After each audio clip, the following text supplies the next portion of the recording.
Assalomu alaykum. Yana mana bugun navbatdagi gatyo'llarimiz bitti. Bu gatyo'limiz 25 sotikka mo'ljallangan. Toshkent Hasanboyga. Qulpinoychi akamizga. Bu akamizning ismi ham Hasanboy aka. Hasanboy aka, xudo xolasa mana gatyo'lingiz bitti, ko'ngildaqa. Yana boshladik mana hozir. Sizlarga eshiklari suvli shlankalar qo'yilgan. Hamma holatda bo'lgan.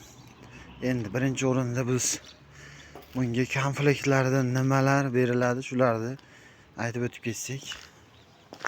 Mana konfliktlarida xudo xolasa birinchi o'rinda tozalagani, bu profilni tozalagani simchotka bemalol tushaveradi, ko'rsatib nima qilib o'tgan.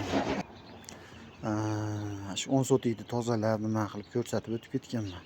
Ikkinchisi ham bu ham cho'tka 4 santimetrlik bu turbalarni orasiga tushgan. Endi xudo xolasa ulitkalarimiz havo haydab bergani, bu ulitkamiz xarakterika hozir nimasi yozuv 550 likda bu. Yozuv yozmabdi. 550 lik ulitka. Ikkita qo'yib beramiz ikkala tomoniga. Undan keyingisi havo pasaytirgani. Keyin ulitkani o'chirib qo'ygan. Misol bittasini ishlataman desa, bittasini ishlatishi mumkin. Bu miyasi har doimgidek 80 ming so'mlik eng yaxshi arzon boshi miyasi. Bilasizlar, $50, $100 ham bor, lekin eng yaxshisi mashi. Sababi arzonroq. $100 jalkada, 80 ming qayda, $100 qayda. Aynaqa holat. U misol $100 ga olgandan ko'ra bundan menimcha umrining oxirigacha olsa kerak $100 ga. Shunaqa holatda. Endi mana katyor haqida aytib o'tib ketamiz. Katyorimiz xudo xolasa ko'mirga ishlaydi. Ko'mir yoqilg'i sig'imi birinchi o'rinda bunkerini ko'rsatamiz. Bunkerini ochamiz. Eshiklari oldi tomoni katta, qulay qilingan. Bu yerdan ko'mir solinadi. Bu yerdan axlati olinadi. Ko'mir yonib tushgandan keyin olinadi. Bemalol qilsa bo'ladi. Pastdan salpa tushgan nimalarni olish mumkin. Etapma-etap orqa tomonlariga o'tib tushuntirib o'tamiz. Eshik ham katta, xudo xolasa. Eshiklari ham mana bemalol ochib.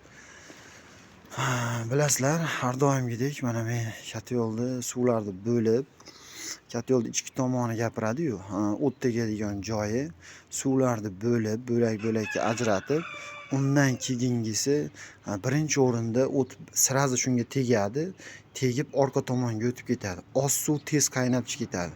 Shu prinsipni qilganmiz. Shun bilan yoqilg'i tejamkorligi, yaxshi isitish, dimoxoddan issiqlik chiqib ketmaslikni olib keladi.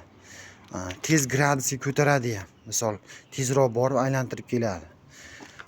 Mana shlankalari ham qo'shilib nima qilinadi tepadagi eshiklariga. Bunkerimiz xudo xolasa boringki 500 kilogacha ko'mir oladi. 500 kilogacha ko'mir oladi. Shunaqa holatda shu bo'yigacha to'kilib, undan keyin ilashtirib yoqish mumkin. Yon tomonlarda havo tizimi, ichkari tomondan 32 lik turbada bo'lgan, bemalol kattalashtirib, kichiklashtirib qilsa bo'ladi. Havodagi shunday tarzda. Havo bemalol ishlaydi. Past tomonda ham havo mana teshilgan nimalar ko'ryapti turgan bo'lsangiz, keyin 32 lik turba qo'yilgan. Shunaqa holatda hamma joyi suvlik. Tushungan bo'lsanglar, shunaqa holatda. Endi orqa tomonlariga o'tadigan bo'lsak, mana yonida ko'rinishi, mana orqa tomonda profillarni tozalash uchun, bu yer profilni tozalash uchun, bu tepa tomonda turbani tozalash uchun, hamma chista qilish uchun sharoit bor. Zo'r qilib qilingan. Misol xato kamchiliklar bo'lgan, boshqa narsalar bo'lgan, kichkina qilingan, shularni to'g'rilab, hamma yo'q, zo'r ideal darajaga keltirilgan holati. Inshaalloh. Orqa tomonda mana dimoxodni tozalagani ham eshiklari bor. Axlatini dimoxodnikini olgani ko'rsatib o'tamiz. Mana bu yerdan olish mumkin. Eshiklari mana shuni ko'rgan bo'lsangiz, turba bor, suvli bo'ladi. Shunaqa holatda. Hozirgi kunda endi misol aytib o'tmoqchimiz. Mana hozirgi kunda tejamkor, yaxshi, misol katta yo'l bo'lgandan keyin ham endi hozirgi muammo ekologiya.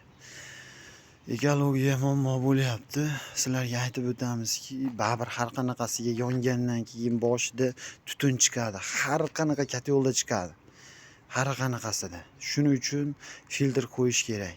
Filtr misol chiqar desanglar, filtrni chiqarib nima qilamiz? Misol o'zidan qo'lidan keladiganlar uchun misol yasab qanaqa holatda bo'ladi, nima qilish kerak, shularni maslahatini beramiz. Filtr o'ta ham oson narsa. Juda ham santexnikada misol xabar bo'ladigan odam bo'lsa, dazmolda ulab qo'yadi, bo'ldi. Shu sepib nima suvni sepib turadi, shu bilan parga o'xshatib chiqarib yuboradi. Shu xolos. U muammo joyi yo'q.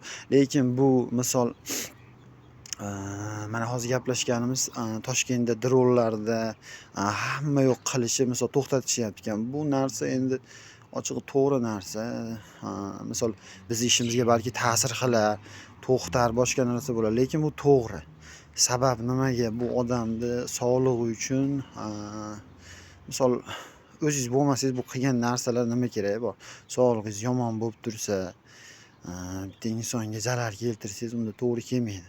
Iloji boricha hamma bir-birini to'g'ri tushunib, misol yo'q bo'lishi mumkin qo'lida, misol filtr qo'ygani puli. Endi ayniqsa sharoitlarda inson bir-birini poddeshka qilib, shu ishni chiroyli qilib olib borish kerak deb o'ylayman. Endi misol biz qilmaydigan bo'lsak, shu dehqonchilikni u boshqa chet eldan keladi. Chet eldan kelgandan keyin biz boqmanda bo'lamiz. Shu xolos, boqmanda. Pulimizni ashaqqa sarflaymiz. Bizda rivojlanish bo'lmaydi. Hozir Xudoga ming qatla shukr, insonlar harakat qilyapti, olyapti, nima qilyapti. Endi bizning vazifamiz, biz ham ishlashimiz kerak ustimizda. Sabab yoqilg'ini tejaydigan, yaxshi isitadigan, issiqlik ichib ketmaydigan, ekologiya zarari kam tegadigan katta yo'llarni ishlab chiqarish. Bizda baribir gaz muammo, gaz bir kun bo'lsa bir kun yo'q. U qishda sovuq kunida qanaqadir holatlar bo'lib qolishi mumkin. U endi Xudo biladi, aynaqa holatlar.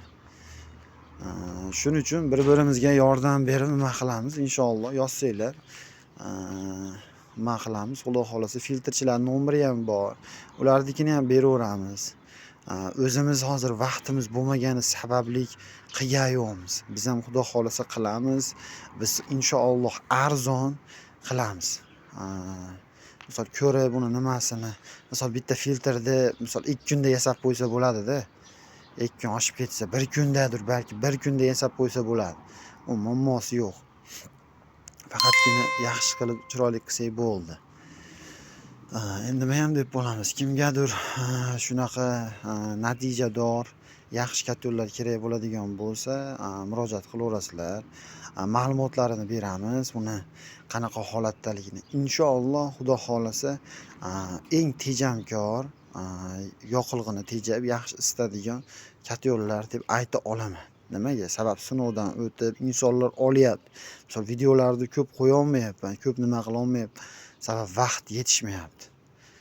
Vaqt eng muammoli narsa bo'lyapti. Shuning uchun bugun mana hozir ertalabda chiqib, Xudo xolasa qilib qo'yay deb video qilyapmiz. Endi ishlarga davom etamiz. Mana hozir nima ekan? Bugun 29-noyabr ekan. Inshaalloh Xudo xolasa Toshkentga jo'natamiz. Ertaga jo'natadigan bo'lganmiz. Hamma uchun rahmat kattakon. Kimga foydali bo'lgan bo'lsa, biz xursandmiz.